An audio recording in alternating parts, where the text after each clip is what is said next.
सबसे पहले मैं आपको बताऊं कि ज़कात ले कौन सकता है और ज़कात दे कौन सकता है। तो ज़कात ले कौन सकता है, ज़कात लेने के लिए फ़कीर और मिस्कीन होना ज़रूरी है। जब तक करके फ़कीर नहीं होगा, मिस्कीन नहीं होगा, उस वक्त तक करके वो ज़कात नहीं ले सकता। अब फ़कीर किसको कहते हैं? फ़कीर उसको कहते हैं जिसके पास में हाजत असलिया का सामान मौजूद हो, लेकिन वो निसाब को ना पहुंचता हो, यानी उसके पास में सोना चांदी इतना नहीं है, ना रुपया उस पैसा उसके पास में कि वो निसाब को पहुंचता हो। आप यूँ समझ लीजिए कि उसके लिए रहने के लिए मकान हो, घर हो, और उसके पास में बांदियाँ हों, ग़ुलाम हो, हर एक चीज़ बआसानी यानी उसकी ज़िंदगी गुजर रही हो, लेकिन उसका कोई भी पैसा ऐसा नहीं है जो निसाब तक पहुंच रहा हो, तो वो क्या हुआ, फ़कीर हुआ।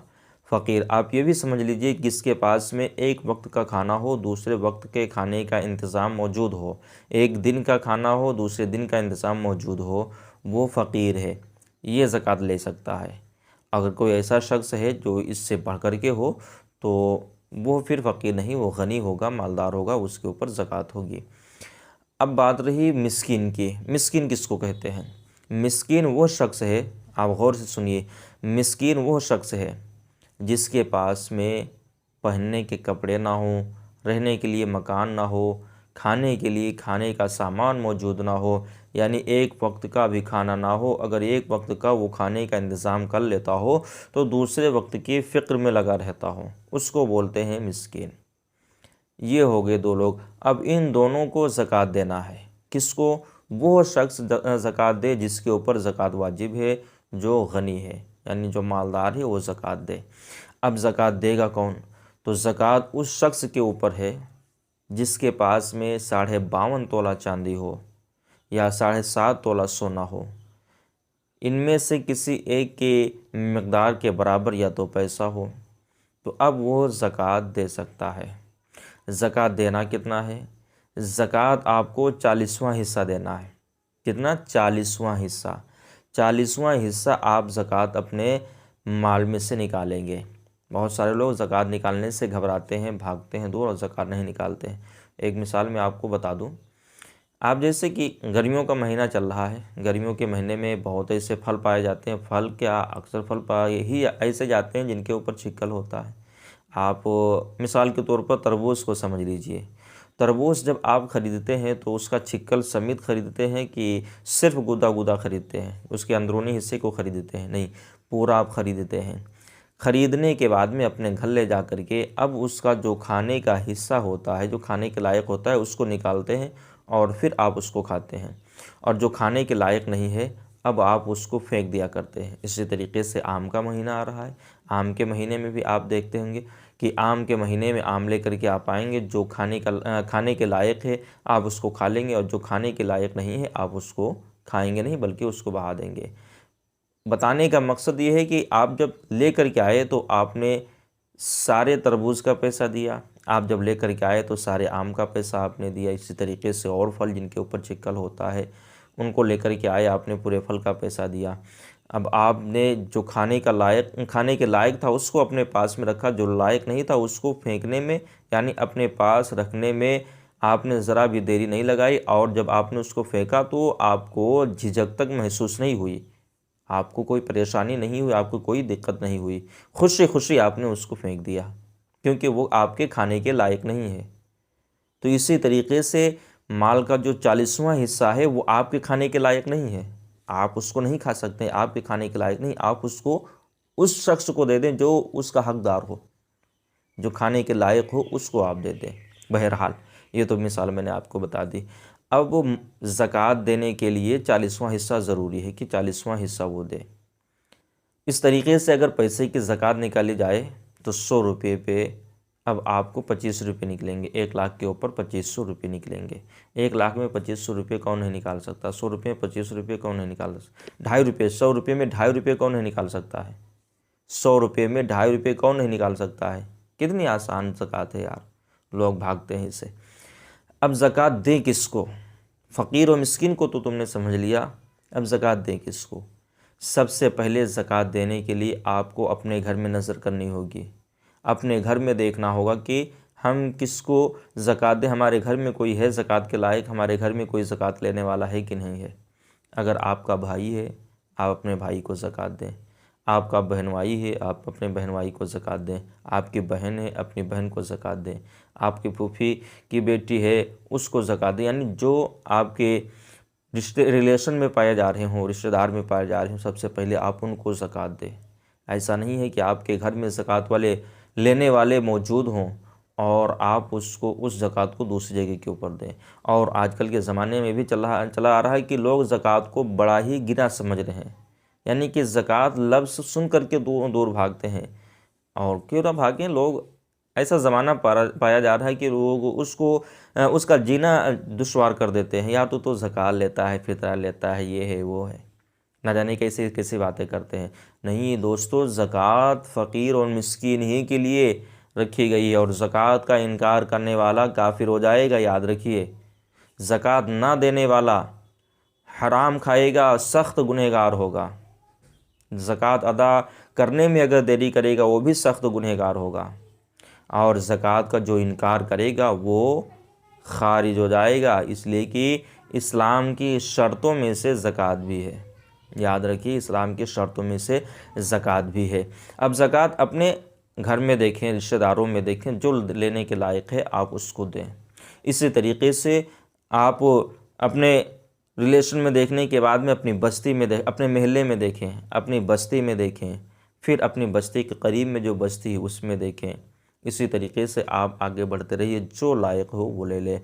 और मेरी गुजारिश है सभी लोगों से, जो ज़कात लेने के हक़दार हैं वो ज़कात ज़रूर ले लें। अब ज़कात का 40वां हिस्सा निकालना है। अब बाद में आपको बताता हूँ वो कि जिसके पास में आधा तोला सोना हो वो ज़कात कैसे दे, उसके ऊपर ज़कात कैसे आएगी, उसको जानना ये जानना बहुत ही ज़रूरी है। क्योंकि आज अक्सर पाया जा रहा है कि किसी के पास में 1 तोला सोना है और किसी के पास में 2 तोला सोना है, बाकी चांदी है। तो अब वो ज़कात निकाले तो कैसे निकाले, इसलिए कि ज़कात के लिए शर्त ये है कि 52.5 तोला चांदी होना चाहिए, 7.5 तोला सोना होना चाहिए। ना तो सोना उसकी मकदार को यानी ज़कात की मकदार को पहुंच रहा है और ना ही चांदी ज़कात की मकदार को पहुंच रही है। तो अब वो ज़कात निकाले तो कैसे निकाले, ज़कात दे तो किस तरीके से दे। बड़े ही आसान लफ्ज़ों में दोस्तों मैं आपको समझाने की कोशिश कर रहा हूँ। अगर आपकी समझ में आ जाए तो शुक्रिया मेरा अदा कर देना और लाइक कर देना और एक कमेंट बड़ा ही प्यारा सुभान अल्लाह माशाल्लाह अल्हम्दुलिल्लाह जो भी आपकी मर्ज़ी हो कर देना। और साथ ही साथ में मैं आपको ये भी बता दूं, अगर मेरे बताने में कोई लग़्ज़िश ख़ता गलती हो गई हो तो मेरी इस्लाह के लिए आप कमेंट कर सकते हैं। 52.5 तोला चांदी किसी के पास में नहीं है और ना ही उसके पास में 7.5 तोला सोना है। उसके पास में सिर्फ 1 तोला सोना है और बाकी चांदी है, बाकी चांदी। अब 52.5 तोला चांदी कितनी होती है, 52.5 तोला चांदी के ताल्लुक़ से मैंने एक मरतबा एक सुनार से पूछा था तो उसने बताया था कि 52.5 तोला चांदी तकरीबन 1.25 किलो के दरमियान पहुँचते हैं। यानी एक आधा किलो यानी 500 और 250, 500 ग्राम 250 ग्राम, तो कितना 750 ग्राम के करीब में ये 52.5 तोला चांदी पहुंचती है। अब 750 ग्राम आप देखिए कि क्या उसके पास में चांदी है कि नहीं चांदी है। अगर है तो ठीक है, अगर नहीं है तो अब वो उसके पास में सोना है 1 तोला। तो यहाँ पे ये लिखा है कि सोने को मिलाएं चांदी में, सोने को मिलाएं यानी चांदी को पहले मिलाएं सोने में मिला करके देखें कि 7.5 तोला सोना मैं इस चांदी को बेच करके इसकी रकम से मैं अगर सोना लूँगा तो 7.5 तोला पहुँचेगा कि नहीं पहुँचेगा। अगर 7.5 तोला पहुँच रहा है तो अब आपको सोने की ज़कात निकालनी है। इसी तरीके से जब वो चांदी आप फ़रोख्त करके बेच करके 7.5 तोला सोना नहीं ख़रीद सकते, वहाँ तक नहीं पहुँच सकते है, ज़कात निसाब तक नहीं पहुँच सकता है, तो अब आपको उस सोने को चांदी में मिलाना है। अब सोना 1 तोला अगर आप बेचेंगे फ़रोख्त करेंगे तो अब देखिए कि क्या इसकी 52.5 तोला चांदी यानी 750 ग्राम चांदी ख़रीदी जा सकती कि नहीं जा सकती। क्या 7.5 तोला 750 ग्राम ये चांदी बनती कि नहीं बनती है। देखें तो दोस्तों मैं आपको बताऊं, ये ऐसा वक्त चल रहा है आज माशाल्लाह सभी लोग अक्ल वाले हैं, सभी लोग अच्छी तरीके से जोड़ सकते हैं। मोबाइल का ज़माना चल रहा है। आप देखिए कि 750 ग्राम जो चांदी होती है कितनी रकम की होती है, खुद ही अंदाज़ा लगाइए। 60,000 रुपये किलो चांदी है। कितने? 60,000 रुपये किलो इंडिया में चांदी है, 60,000 रुपये में। अब 60,000 रुपये किलो चांदी है और 750 ग्राम चांदी आपको लेनी है। आप जोड़िए कि कितने की हुई। तकरीबन ये चांदी हुई जाकर के आपकी 40 से 45 हज़ार के बीच में। आप समझ लिए, 50 समझ लिए, 50 तो है नहीं, लेकिन मैं बता रहा हूँ 40-45 के बीच में, यानी 40,000 या 45,000 के अगर आपके पास में पैसा या 40 से 45,000 रुपये की आपके पास में चांदी है तो आप पे ज़कात हो सकती है। इसी तरीके से आप सोने को देखिए, सोना तो आपके निसाब को नहीं पहुँच रहा है, चांदी आपके निसाब को पहुँच रही है। तो अब सोना आपके पास में 1 तोला है, सोना आपके पास में 1 तोला है और 1 तोले की कीमत 58,000 रुपये है। 1 तोले की कीमत आपके पास में 58,000 रुपये है। तो अब आप अपने सोने को चांदी में मिलाएंगे, चांदी में जब आप मिलाएंगे तो अब आपके ऊपर ज़कात हो गई, अब आपको ज़कात देनी होगी। इसी तरीके से आपके पास में अगर आधा तोला सोना है, आधा तोला सोना है, आधा तोला सोना आपके होने के साथ साथ में आपके पास में थोड़ी चांदी भी है, 7.5 तोला आपके पास में थोड़ी चांदी भी है और आधा तोला सोना है। अब आधा तोला सोना अगर आप बेचेंगे 58,500 रुपये में, तो 58,500 के आधे कर दीजिए तो कितना? 24,000 रुपये। 24,000 रुपये की आपकी ये 24,000 रुपये का आपका सोना हुआ, 24,000 रुपये का आपका सोना हुआ। और फिर आपके पास में चांदी है, यानी कि इतनी चांदी है कि उसकी मकदार 15,000, उसकी मकदार 20 या 25,000 पहुँच रही है, यानी 20-25,000 की चांदी। यानी यूँ समझ लीजिए अगर आपके पास में आधा किलो चांदी यानी 500 ग्राम चांदी है, 500 ग्राम आपके पास में चांदी है और आधा तोला आपके पास में सोना है, तो अब आपके ऊपर ज़कात वाजिब हो गई। ज़कात आपके ऊपर, इसलिए कि ज़कात के लिए निसाब तक पहुंचना ज़रूरी है और आपका माल निसाब को पहुंच रहा है। माल कैसे निसाब को पहुंच रहा है ये तो मैंने आपको बता दिया, फिर से बता रहा हूं कि अगर आपके पास में अगर आपके पास में आधा तोला सोना है तो आधे तोले सोने की कीमत पहुंचेगी जाकर के 24,000। आपके पास में आधा किलो चांदी है और आधा किलो चांदी और 24,000 की अगर और आप चांदी ले लें तो अब आप निसाब तक पहुँच गए। तो अब आपको चांदी की कीमत की ज़कात निकालनी होगी। अगर अब आप ज़कात नहीं निकालेंगे तो सख्त गुनहगार होंगे, मुस्तहक़े नार होंगे, अल्लाह के गज़ब में आएंगे और अगर आप इनकार कर देंगे तो दायरे इस्लाम से ख़ारिज हो जाएंगे। इतना याद रखिए दोस्तों, कितने आसान लफ्ज़ों में मैंने आपको बताया है। अगर समझाने में कोई कसर बाकी रह गई हो तो गुजारिश है आपसे कि मेरी इस्लाह ज़रूर कर दें। और दोस्तों साथ ही साथ में आपको ये भी बता दूं कि सदक़े फ़ित्र जो है तो सदक़े फ़ित्र उसी के ऊपर है, यानी जो रमज़ान का महीना चल रहा है, रमज़ान के महीने में सदक़े फ़ित्र निकाला जाता है, ये उस शख्स के ऊपर है जो मालिक निसाब होगा, और जो मालिक निसाब नहीं है वो फ़ितरा ले भी सकता है।